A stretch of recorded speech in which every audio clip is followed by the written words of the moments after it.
संख्या में इस चुनावी सभा में उपस्थित इस क्षेत्र से जुड़े हुए सभी भाइयों बहनों, आज यहां पर रायसेन जनपद की उदयपुरा विधानसभा क्षेत्र में मेरा विधानसभा चुनाव के बहाने ऐसे समय में आगमन हुआ है जब सदियों पूर्वी उत्तर प्रदेश को छोड़ करके इस क्षेत्र में पूरे क्षेत्र में मां नर्मदा के तट पर आकर के बसने वाले पूर्विया बंधुओं ने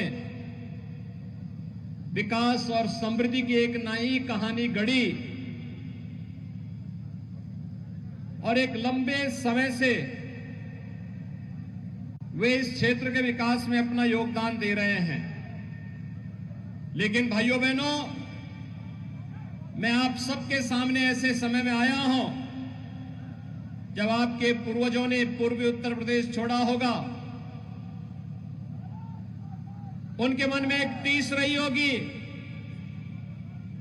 कि उनके पूर्वजों के द्वारा प्रभु श्री राम के मंदिर निर्माण के लिए जो बलिदान दिया गया था उसे वे पूरा नहीं कर पाए।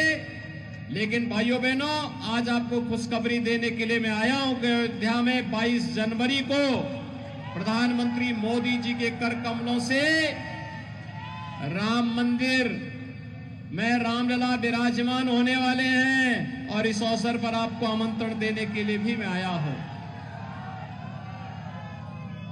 भाइयों बहनों, हम सब जानते हैं चुनाव व्यक्ति नहीं पार्टी और विचारधारा लड़ती है। पार्टी और विचारधारा, और ये लड़ाई भी दो विचारधारा की लड़ाई है। एक और कांग्रेस पार्टी है जिसने मध्य प्रदेश में भी और देश में भी लंबे समय तक शासन किया, लेकिन बदले में क्या दिया? समस्या, आतंकवाद की समस्या, नक्सलवाद की समस्या, उग्रवाद की समस्या, शोषण की समस्या, भ्रष्टाचार की समस्या, ये माफियावाद, ये गुंडावाद, ये जितनी भी अराजकता है, ये सब कांग्रेस की देन है। समस्या कांग्रेस की देन है और कांग्रेस जहां भी रहती है, कांग्रेस इस समस्या का पर्याय बन चुकी होती है। भाइयों बहनों, इन्हीं समस्याओं के कारण आप देख सकते हैं जब मध्य प्रदेश में चुनाव चल रहे हैं, छत्तीसगढ़ में चुनाव चल रहे हैं, राजस्थान में चुनाव चल रहे हैं और कांग्रेस पार्टी के मुखिया के रूप में राहुल गांधी इस समय केदारनाथ धाम की यात्रा कर रहे हैं। यानी उन्हें मालूम है जनता जनार्दन क्या परिणाम देने वाली है और इसलिए वे चुनाव का सामना करने की हिम्मत नहीं कर पा रहे हैं। लेकिन भाइयों बहनों, दूसरी ओर भारतीय जनता पार्टी है। अगर कांग्रेस समस्या है तो भाजपा उसका समाधान भी है।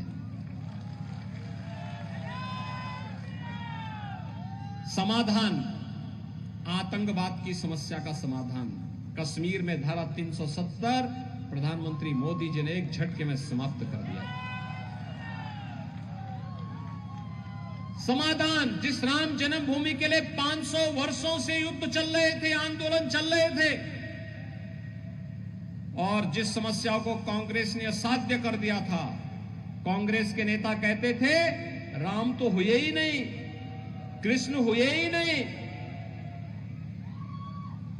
उस समस्या का समाधान भी भाजपा ने ही, प्रधानमंत्री मोदी जी के नेतृत्व में डबल इंजन की भाजपा सरकार ने एक झटके में करके आज राम मंदिर के निर्माण का मार्ग प्रशस्त कर दिया है।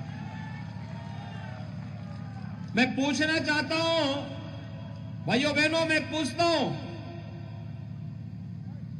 जो आज काशी में काशी विश्वनाथ धाम देखने को मिल रहा है, क्या ये कांग्रेस कर पाती? क्या अयोध्या में राम मंदिर का निर्माण क्या कांग्रेस कर पाती?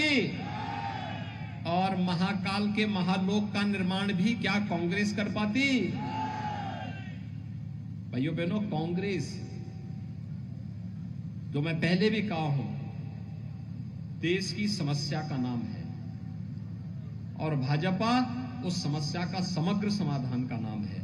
और इसीलिए भाइयों बहनों, आपने देखा होगा पिछले 9.5 वर्ष के अंदर प्रधानमंत्री मोदी जी के नेतृत्व में देश की तकदीर बदली है, तस्वीर बदल गई है। वैश्विक मानचित्र पर अगर आप देखेंगे तो भारत आज एक नई ऊंचाइयों को प्राप्त कर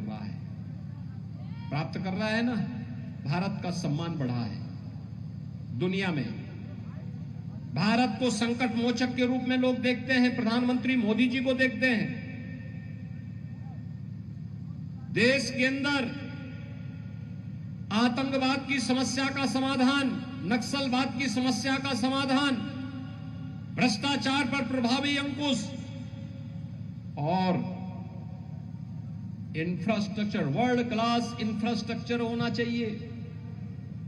हर घर नल की योजना, गांव-गांव की connectivity, airport, stadium, IIT, IIM, AIIMS जैसे वर्ल्ड क्लास के संस्थान बन रहे हैं, तो 1 डिस्ट्रिक्ट 1 मेडिकल कॉलेज की स्थापना का मार्ग भी प्रशस्त हो रहा है। भाइयों बहनों, कांग्रेस चाहती तो देश के अंदर सर्वाधिक समय तक शासन करने के कारण वह भी समस्या का समाधान कर सकती थी, लेकिन नहीं, वह समस्या देने वाले थे और भाजपा समाधान करने वाली है। आपने देखा होगा श्री शिवराज सिंह चौहान जी के नेतृत्व में भारतीय जनता पार्टी की सरकार पिछले लगभग 2 दशक से मध्य प्रदेश में है।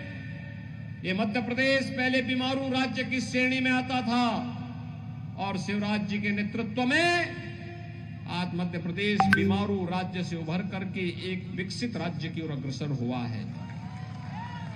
विकास दर, कृषि विकास दर मध्य प्रदेश की देश के अंदर सर्वाधिक है। अग्रणी राज्यों में आज मध्य प्रदेश की भी गिनती हो रही है। यहां पर व्यापक परिवर्तन करने का कार्य यह शिवराज सिंह चौहान के नेतृत्व में भारतीय जनता पार्टी की सरकार ने किया है। भाइयों बहनों, आज जो परिवर्तन आप देखते हैं, हर गरीब के घर में शौचालय बन रहा है, हर गरीब के सिर को ढकने के लिए आवास मिल रहा है, हर गरीब को स्वास्थ्य की सुविधा के लिए 5 लाख रुपए का स्वास्थ्य बीमा का कवर मिल रहा है। और भाइयों बहनों, यही नहीं, कोरोना जैसी महामारी के दौरान 80 करोड़ लोगों को उत्तर प्रदेश के यशस्वी मुख्यमंत्री आदरणीय योगी आदित्यनाथ जी की प्रतिकृति एक छोटा सा बेटा अपने कोमल हाथों से बनाकर लाया है। मैं धन्यवाद देता हूं और उत्तर प्रदेश के मुख्यमंत्री जी को राम मंदिर की भेंट कर रहा है। एक छोटा सा बच्चा अपने कोमल हाथों से राम मंदिर बना के लाया है। अरे भाई जा रहे हैं, कृपया उनको भेंट करें। आप सबको बहुत बहुत आभार प्रकट करता हूं, इतनी भारी संख्या में आप सब पधारे, आपका अभिनंदन करता हूं, आपको धन्यवाद देता हूं और इंतजार करूंगा कि आप सब अयोध्या में भगवान श्री राम का दर्शन करने आए और रायसेन के सभी विधायकों को कमल के फूल पर निशान मोहर लगा करके और जिता करके लाए। सबका बहुत